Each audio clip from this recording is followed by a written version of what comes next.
کوئٹہ میں additional chief secretary داخلہ بلوچستان حمزہ شفقات کے ہمراہ پریس کانفرنس کرتے ہوئے D I G C T D Aitzaz Goraya نے کہا کہ پنجگور میں سیکیورٹی فورسز نے اہم آپریشن کیا ہے۔ آپریشن کے دوران ایک دہشت گرد ساجد احمد کو گرفتار کر لیا گیا۔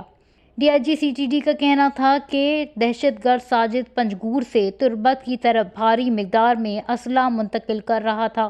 گرفتار دہشت گرد سوشل میڈیا پر کلا دم تنظیموں کا مواد نشر کرنے میں مرکزی کردار ادا کر رہا تھا۔ انہوں نے کہا کہ ایک دہشت گرد جہانزیب مہربان کو بھی گرفتار کیا گیا ہے جو ریکی اور رقم فراہم کرنے میں شامل رہا ہے۔ جہانزیب نے ایک اور 18 سال کے لڑکے کو بھی اپنے ساتھ شامل کیا تھا۔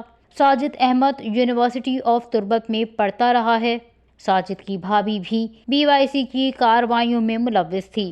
مزید کارروائیوں میں دہشت گرد کاران کے رہائشی سرفراز کو بھی گرفتار کیا گیا ہے۔ اس موقع پر ایڈیشنل چیف سیکریٹری داخلہ نے کہا کہ پورے صوبے میں پولیس کی عملداری موجود ہے۔